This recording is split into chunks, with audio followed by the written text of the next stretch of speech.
Ya, baik Bapak Ibu, kembali di otonomi daerah dan desentralisasi. Kita memasuki sesi yang kedua di pertemuan yang pertama ini.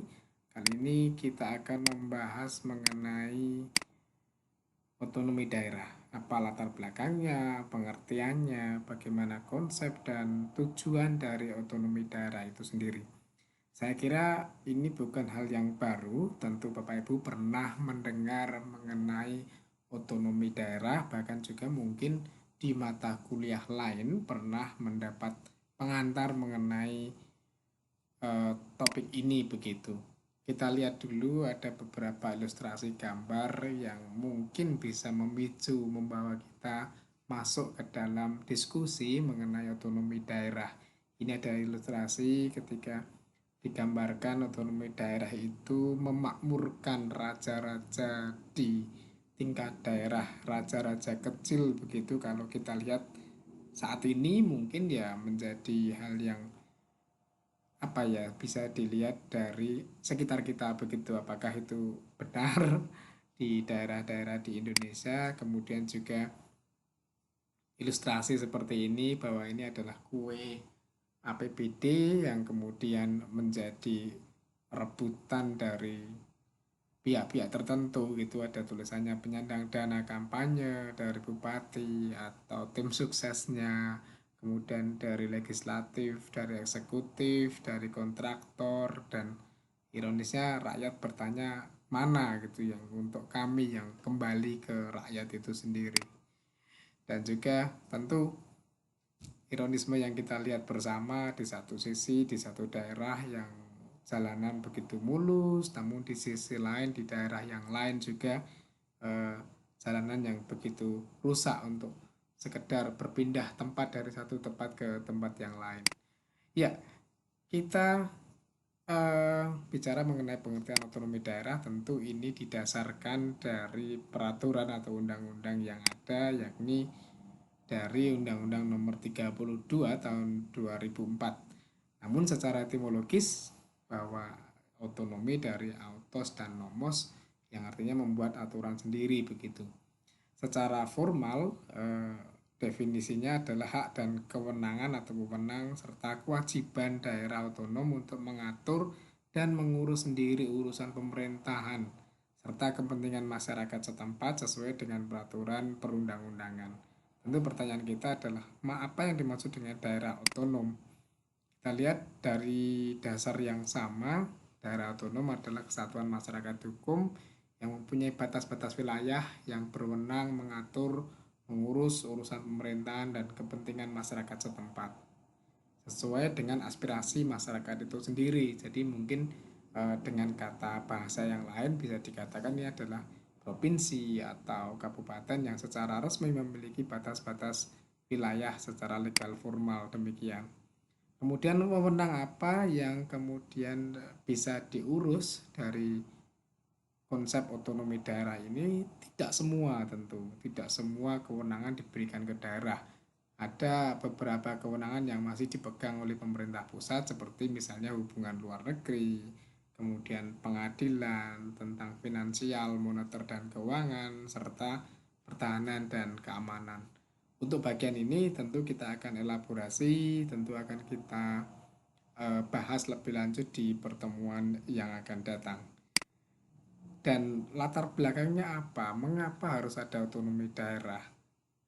Bahwa alasan yang pertama tentu ini wujud dari desentralisasi. Di presentasi sesi pertama tadi sudah kita bahas mengenai apa itu desentralisasi. Itu ada konsepnya begitu, bentuknya, modelnya, dan perwujudannya adalah berupa kewenangan daerah begitu yang kemudian disebut dengan otonomi daerah. Kemudian yang kedua adalah gagalnya dari konsep sentralistik terpusat yang selama ini yang dalam sejarahnya Indonesia sejauh ini tidak berhasil mewujudkan pembangunan begitu sejak zaman Orde Lama ataupun Orde Baru yang memang terpusat ke Jakarta begitu. Bisa dilihat misalnya ketika zaman dulu hampir 94% dari kekayaan di daerah itu dikuasai oleh negara dari pusat begitu, diambil oleh pusat. Kemudian tentu perlunya keadilan. Fakta yang ada adalah saat ini bahkan mungkin masih ada, yakni ketimpangan antar daerah. Daerah yang surplus, daerah yang kaya, dan juga ada daerah yang memang miskin begitu. Dan juga bisa dikatakan bahwa daerah itu sebenarnya kaya tetapi kemudian ia dimiskinkan, artinya kekayaannya itu tidak digunakan untuk masyarakat yang ada di daerah itu sendiri.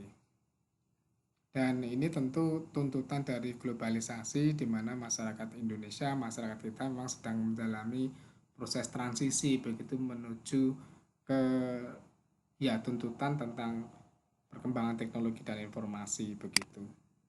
Kalau kita lihat sekilas ini tentang infografis mengenai sejarah kebijakan otonomi daerah sejak lama begitu tahun 1957, seperti yang tadi sudah disinggung di depan juga, bahwa penyelenggaraan pemerintah tingkat daerah ini didasarkan pada asas desentralisasi. Konsepnya sudah lama sebenarnya, sudah disampaikan sejak dulu, namun pada tataran prakteknya memang harus diakui belum efektif sampai kemudian di era reformasi 98 muncul Undang-Undang Nomor 22 Tahun 99 yang menyatakan bahwa daerah dijadikan sebagai bilik sentral dalam atau titik sentral dalam penyelenggaraan pemerintahan.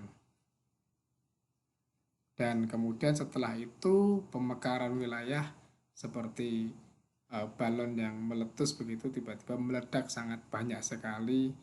Dari misalnya kalau kita lihat dari tahun 99 sampai 2014 untuk wilayah kabupaten hampir 2 kali lipatnya begitu.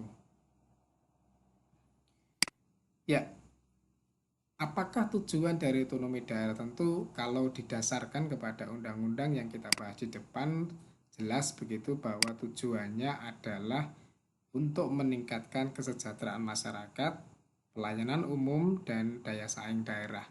3 hal yang menjadi fokus dari otonomi daerah ini. Ini disampaikan di pasal 2 ayat 3 begitu.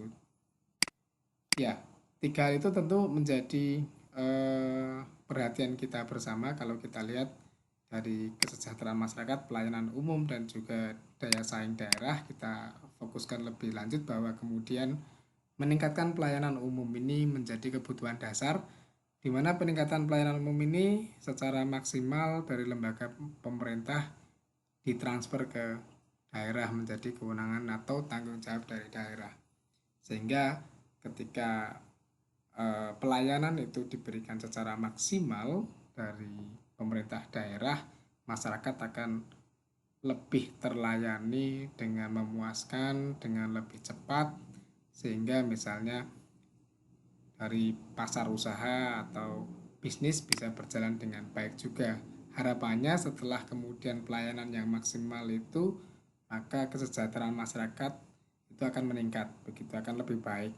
Tujuannya meningkatkan kesejahteraan masyarakat, dan ketika kesejahteraan masyarakatnya menjadi lebih baik atau meningkat, maka daerah tersebut memiliki daya saing yang kemudian lebih baik juga begitu, mampu bersaing dengan daerah-daerah lain, bahkan dari negara-negara lain begitu, yang kemudian secara ketika satu daerah lain juga meningkat daya saingnya secara global, secara nasional, membuat daya saing suatu negara ini menjadi lebih baik lagi.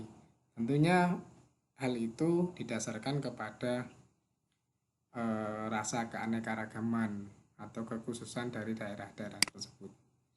Baik, itu mengakhiri dari diskusi kita mengenai otonomi daerah sekilas di depan, yang kemudian akan kita fokus atau detail di pertemuan yang akan datang. Dan ini menjadi bahan diskusi kita, di mana ada beberapa pertanyaan yang mungkin bisa Bapak Ibu sampaikan atau dijawab di diskusi nanti. Yang pertama adalah mengapa dengan status otonomi yang diberikan ini dari tahun 99 misalnya, atau undang-undangnya turun tahun 2004 sampai sekarang sudah berjalan lebih dari 15 tahun,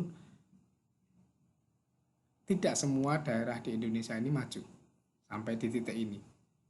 Misalnya ya kita realistis, misalnya kita anggap di daerah Gunung Kidul begitu, yang selalu tertinggal dibanding daerah-daerah lain khususnya yang ada di DIY. Kemudian diskusi yang kedua, pertanyaannya adalah menurut Bapak Ibu apakah otonomi daerah ini berpengaruh terhadap keamanan nasional?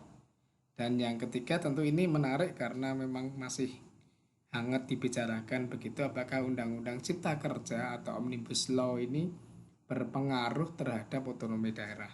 Monggo kami tunggu diskusi yang menarik dari beberapa pertanyaan mengenai otonomi daerah secara general ini. Terima kasih.